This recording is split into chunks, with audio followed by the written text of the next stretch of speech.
the new unit, which is the 16th and 17th centuries.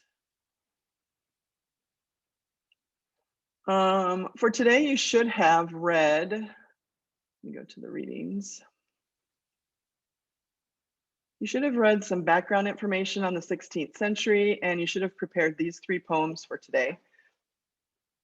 I want to say something about the historical readings that they have in the textbook. I'm probably not supposed to say this, but I don't really care. You do not need to memorize all of that information. Matter of fact, I would probably skim that stuff. I mean, okay, so that's a pretty chunky reading right there. It's not enormous, but it's pretty chunky, and they go into way more depth than you need for this course. The textbook talks about, the monarchy and all these different historical aspects. It's not a history class.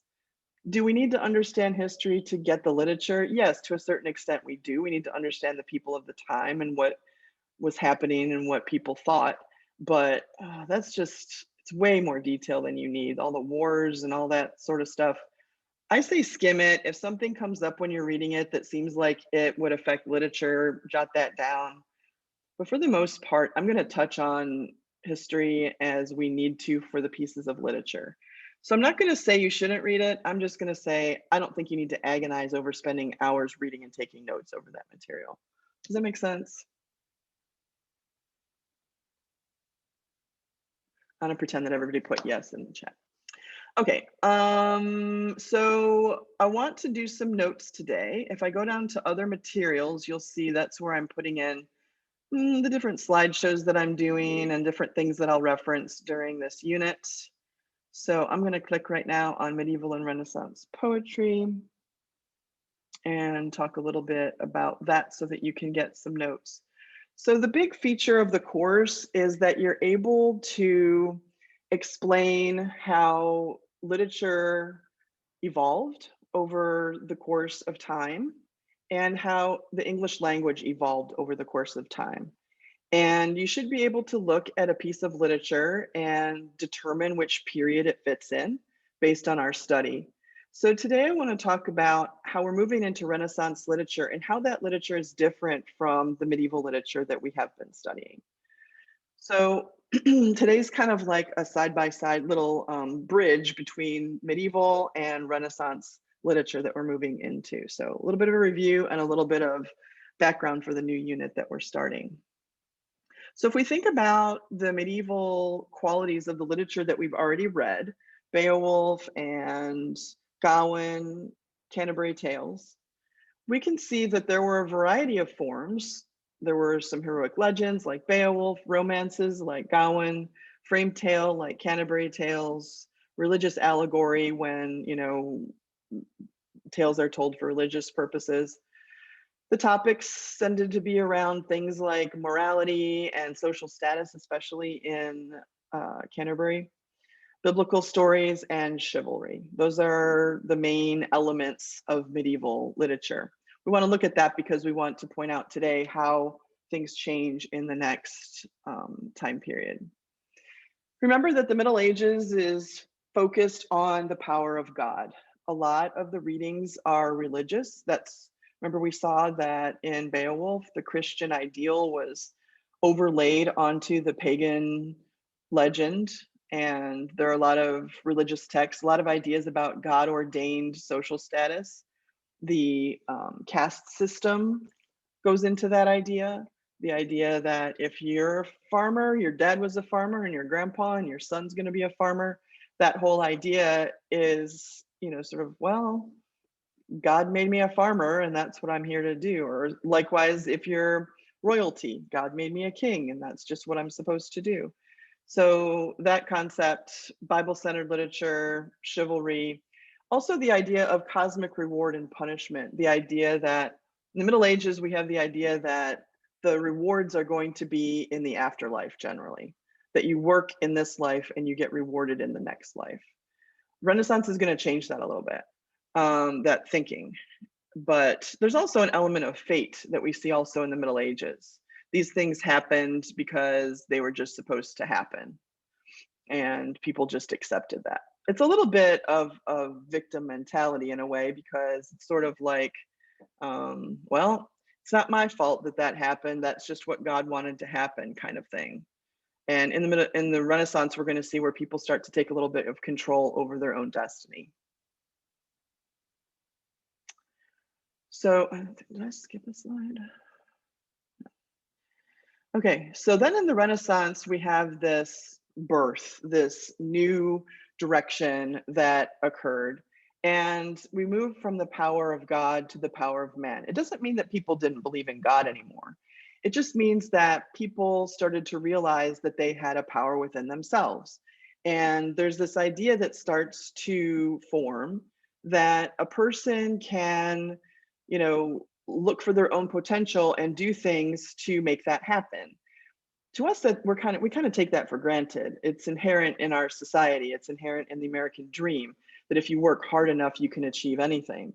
And so we sort of take that for granted. But at this time, it's sort of like we're moving from, I can't do anything about my position in life, that's just how it is, to maybe I can make some choices. Maybe I can have some opportunities that I can develop and have a better life for me and my family. So humanism is what that's called. And I think discussion question number 4 at the end of the unit is about humanism. So I kind of wanted to introduce it today so that you're prepared to be thinking about it. It's about humanism in Othello, that question. So how is it that people can start to make their own decisions for their own betterment? And the idea that we could create our own destiny in that way. Wanted to talk a little bit today too about how the Renaissance shifted in the way people consumed literature and wrote literature, because there is a change. For people who consumed literature, there's a lot less religious reading.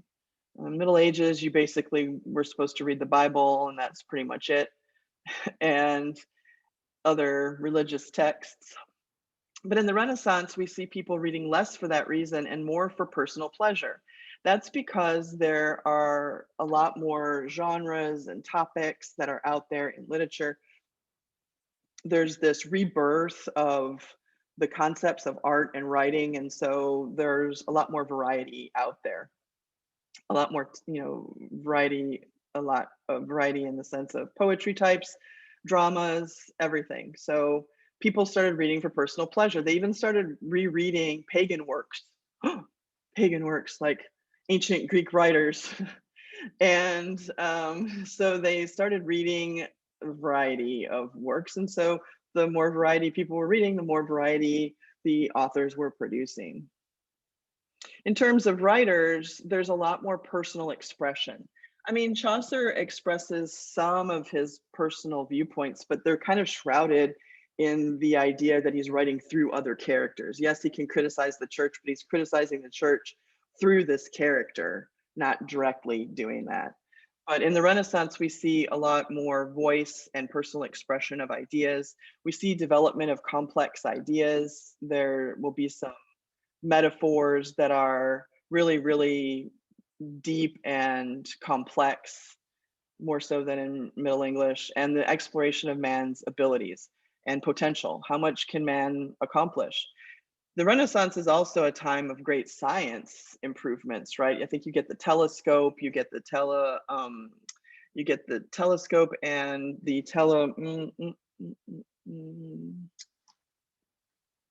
the word's escaping me.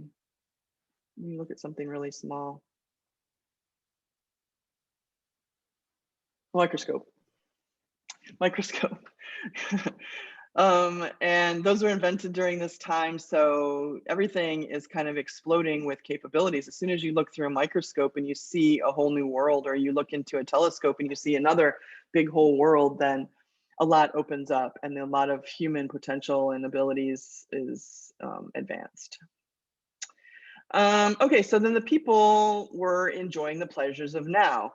If there's all of these new types of music and new types of literature, then people were out enjoying them. There was a lot of theater and music and dance and drinking and fellowship and all of that sort of stuff, because let's get the living in before we know that death is going to come for us. So there is a concept carried over from the Middle Ages, which is that fear of death. But the Renaissance people sort of take it like, well, then let's, YOLO, let's enjoy life and get going with things so that we can have a good time and make our lives, meaningful and fun and all of those pleasures. Middle Ages, not so fun. So you have this new kind of adjustment.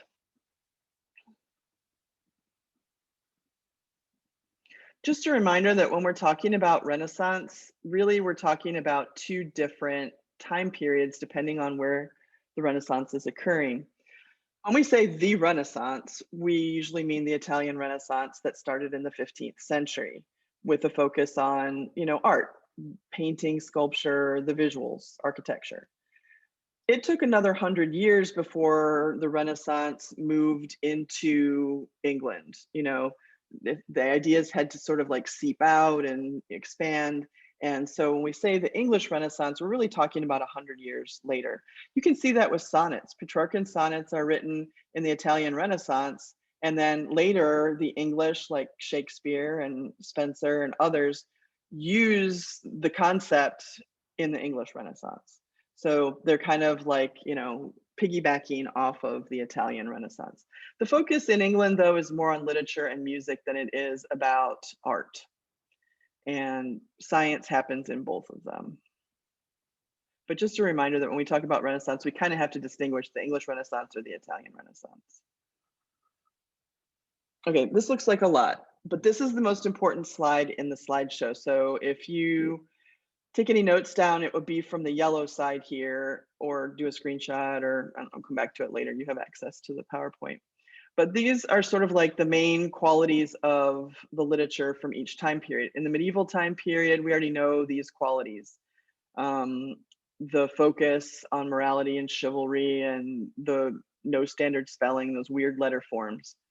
This over here is important because I think it's discussion number 3 for next week is going to ask you to go back into the poetry that we're studying this week and discuss how those poems demonstrate the qualities of English Renaissance poetry.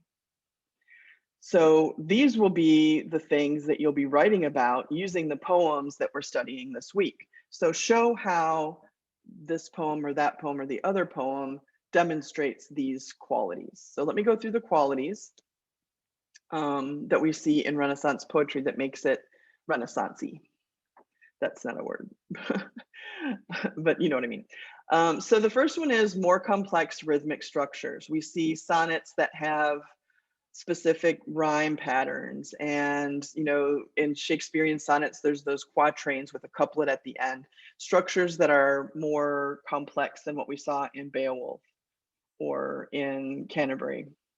The elevation of language, we saw that Chaucer was trying to elevate English, but people weren't really very accepting of it. So in the Renaissance, writers tried to elevate the language in its sound and in its vocabulary so that it would come up to French and Spanish and Latin and other languages, that German, that were, elevated at the time. More standardized spelling, complex comparisons. There's going to be a type of comparison that you'll hear me talk about sometimes called a conceit, and it's spelled just like conceited. A conceit is a type of metaphor that it is really poignant and elongated. So it's like an extended metaphor in a poem, but it's comparing two really wildly different things, and it's a longer comparison. I'm going to show you one from the readings in the poem, The Sonnet by Spenser. He uses a conceit. You could just say metaphor, but a conceit is a specific type of metaphor. So more complex comparisons than we saw in the writing in the Middle Ages. Focus on personal emotions and private circumstances. I already spoke about that, but we should be able to see those elements. We see a lot of first-person narrators in English Renaissance poetry, and people talking about their internal dilemmas or their internal ideas and thoughts and that sort of thing. Pastoral and nature topics become more prominent in the Renaissance. Pastoral means having to do with the countryside. So the people of the Renaissance viewed life in the countryside as more simplistic, minimalistic, easier, fewer problems, that sort of thing. So pastorals become sort of the escape poetry of the time period, and nature topics. One of the pastorals that we looked at for today was the Passionate Shepherd, is a pastoral, and I'll point that out when we get to it in a few minutes. The concept of mortality versus immortality is present in medieval English poetry, but it's more pronounced in Renaissance poetry because it becomes a philosophical concept, right? Like, how do I live in this life knowing that it's going to end? And, you know, issues like that. And humanism, which I already spoke about. So these are the elements that I would use, and a couple others maybe, to discuss discussion number three, and kind of overlay these onto poems. I'm going to talk about the 3 poems for today, and then we have 5 Shakespearean sonnets for Thursday. I might pop in there with a few things about Renaissance poetry, but the goal isn't to just repeat stuff that I say. The goal is to discover how those elements overlap for yourself. So I don't know, I've been known to pop a few little ideas in there, but I just don't want to read a bunch of, you know, repetitious postings. All right, any questions on any of that background material before I talk about the poems that you read for today?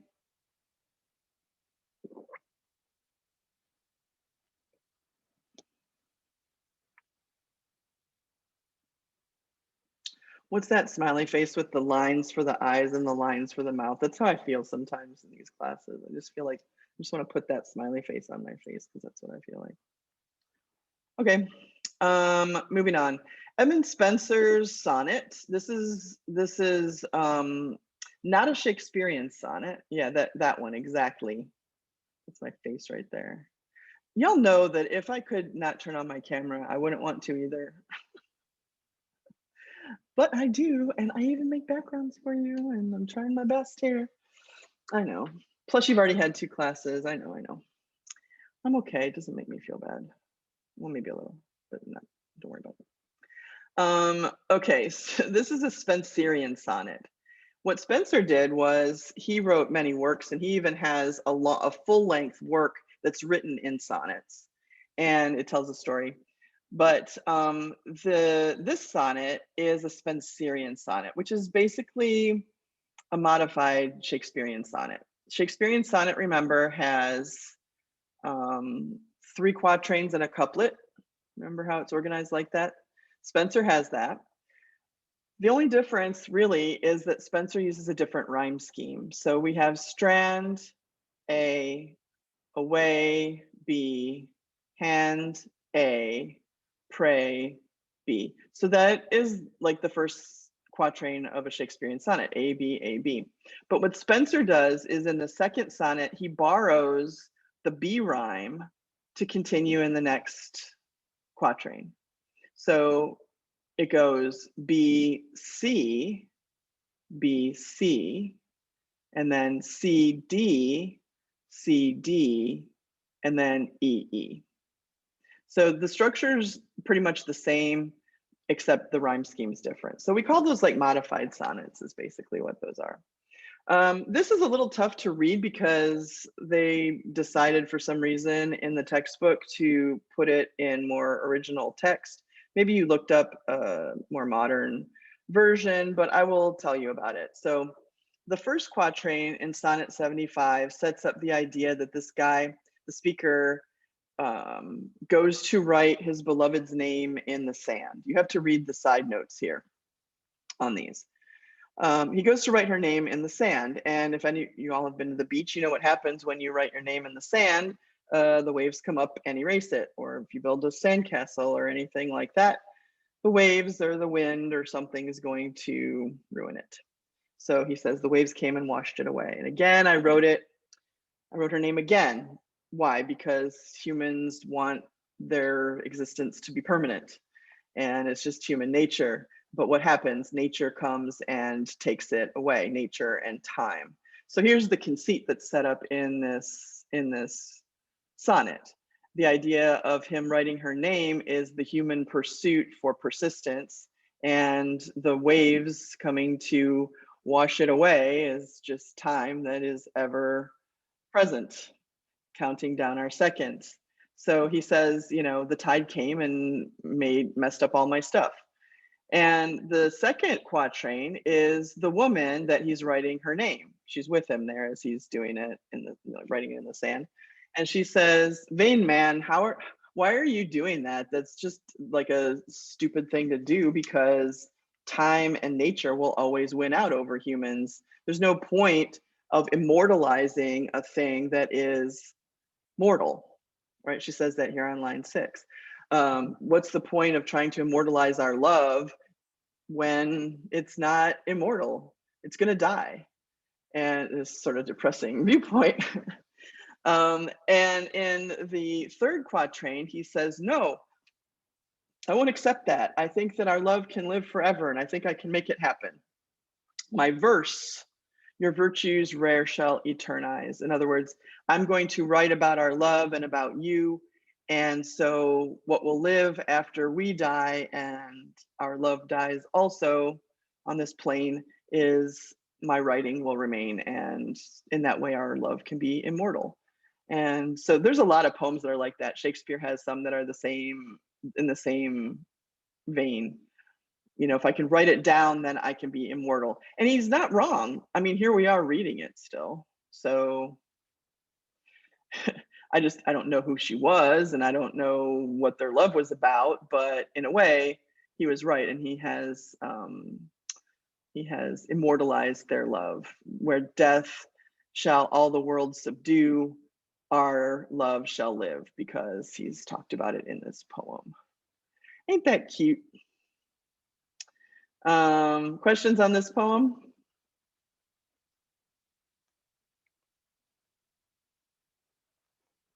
I'm hoping that you're relating it back to those elements of romantic, I keep saying romantic, but I mean Renaissance poetry. Okay, so then comes Christopher Marlowe, who wrote The Passionate Shepherd to His Love. And this one is a pastoral. So this is talking about life as a shepherd. In particular, this shepherd is trying to convince the love of his life to come and be a shepherdess with him. The appeal being that it will be a simple, very pleasant, enjoyable life.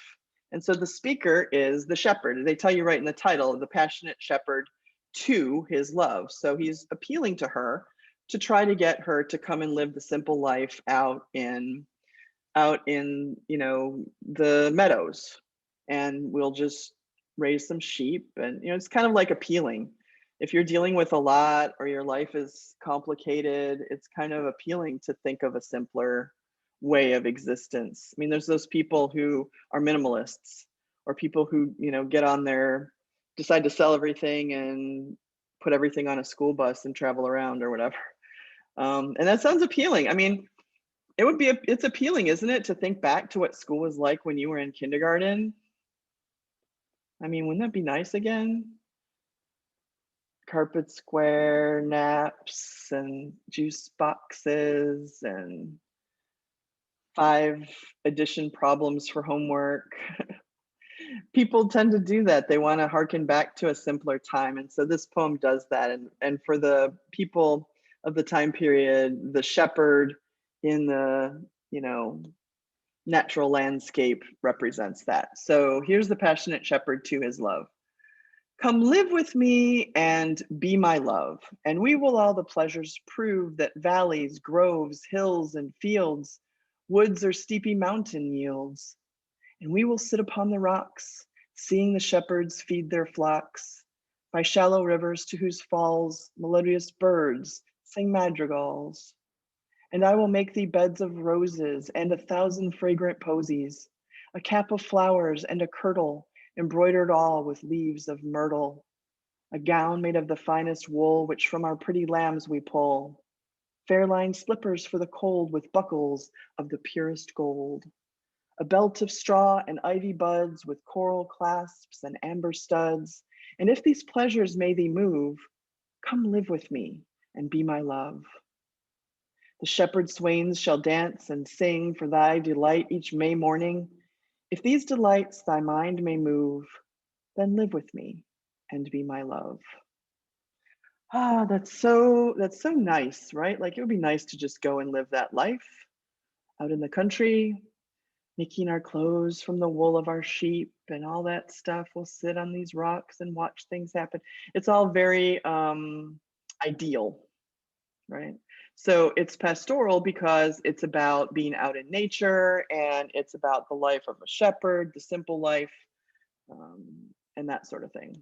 There are also paintings that are called pastorals. Maybe you've seen, landscapes with puffy trees and, some sheep grazing on a hill. That's also called a pastoral. You kind of get that visual from this poem. So those two concepts go together. All right, so Christopher Marlowe wrote this one. Probably the story is that he passed it around to people. He wasn't really published until after he died. Christopher Marlowe died in a bar fight as a young man, and so he probably passed this poem around. And there's a couple different versions of replies to Christopher Marlowe, but the best one is Sir Walter Raleigh. So Sir Walter Raleigh writes a reply poem to Christopher Marlowe's Passionate Shepherd poem. And the reply is from the woman that he is trying to get to come live with him and be his love. But it's a satire. And the voice of the woman is pretty much shuts him down big time. The good thing about Renaissance poetry is that at least at the end, there's a little bit of hope, right? We have the strand, right, where he's writing the name on the sand and all about death, and she's like, why bother? And then at the end is, well, we could be a little bit immortal, right? Like there's that little uptick. And the same thing happens in this poem. So he calls this the nymph's reply to the shepherd. Nymph is a fairy. And there are, forest fairies and sea fairies and all different kinds of fairies. And the reason he does that, they're always female. The nymph is a fantasy character. So Raleigh is saying, even in the title, that the woman that you're trying to get to come live with you in this ideal life must be a fantasy, because no woman is going to go and live that life, because there's no life like that. It's not realistic. So here is the woman's reply that Sir Walter Raleigh envisioned. It goes like this. If all the world and love were young, and truth in every shepherd's tongue, these pretty pleasures might me move to live with thee and be thy love. Time drives the flocks from field to fold when rivers rage and rocks grow cold, and Philomel becometh dumb. The rest complains of cares to come. The flowers do fade, and wanton fields to wayward winter reckoning yields. A honey tongue, a heart of gall, is fancy's spring, but sorrow's fall. Thy gowns, thy shoes, thy beds of roses, thy cap, thy kirtle, and thy posies soon break, soon wither, soon forgotten, in folly ripe, in reason rotten. Thy belt of straw and ivy buds, thy coral clasps and amber studs, all these in me no means can move to come to thee and be thy love. But could youth last and love still breed, had joys no date, nor age no need, then these delights my mind might move to live with thee and be thy love. So there's that ending where, okay, that's not realistic. All these things that you're promising me are not lasting things. They're all things that are not going to be permanent. Not only that, but he doesn't talk about how you would have to work to get the wool off the sheep, or how you have to wake up at the crack of dawn to go and feed them, or any of the other aspects of this ideal life. And so the nymph's reply is, that's a bunch of BS. There's no way that a life could be like that. Be realistic. None of these things can last. And so, no, there's no way I'm coming to live with you in your little shepherd fantasy. But if it was real, I would come and live with you in your fantasy. Basically, you have that positive at the end. So those two poems are related, and there's kind of this back and forth that we see in Renaissance writing with reality versus the ideal. So that's important when we look at this poem. Are there any questions about this one or the previous one? I don't think I asked. Maybe I did.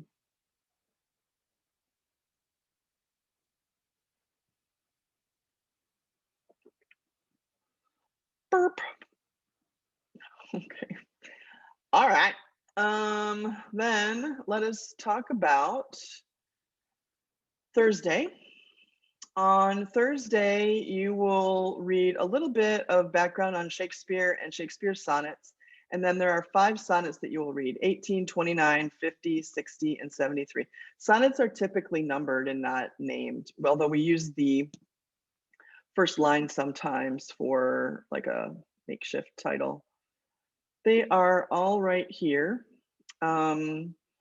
So there's some background on Shakespeare, there's a page or so on the sonnets, and then these are the ones that I want you to prepare for Thursday. You should do some analysis on them. You should come to class knowing what each poem is about, coming up with an idea of what the theme could be, some ideas about the speaker. On the study guide, I'll ask you on Thursday if there's anything you want me to talk about on the study guide.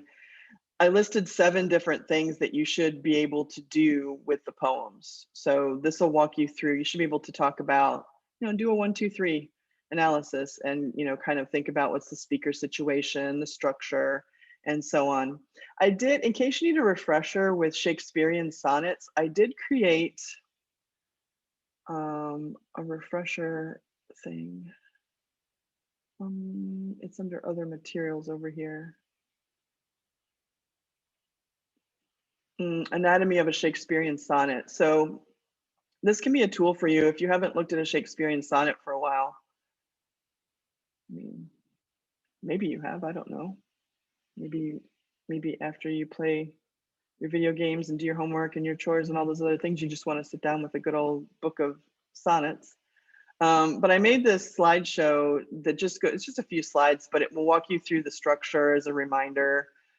Using Sonnet 130, which is not one of the ones that we are reading for this week, but it's a pretty easy one. And I even made a video. I had made it previously, so at the beginning I talk about a quiz or something, but you can click here and there's a walkthrough of me analyzing, doing a complete analysis of a Shakespearean sonnet. But also there's these slides. So there's one on structure, one on rhyme, and one on metrical pattern, just in case you need a little refresher when you are going through those sonnets for Thursday. All right, so on Thursday, we'll talk a little bit about those sonnets, and I will ask you, do you have any questions over the study guide? And I will do a little bit of a preview for Othello, which will start next week. I think I talked about everything today. I think I did all right, not quite an hour. Are there any questions?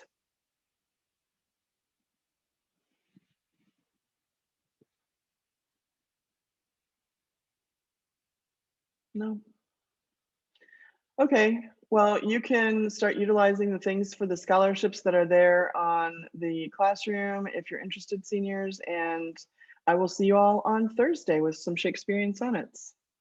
All right, have a good rest of the day.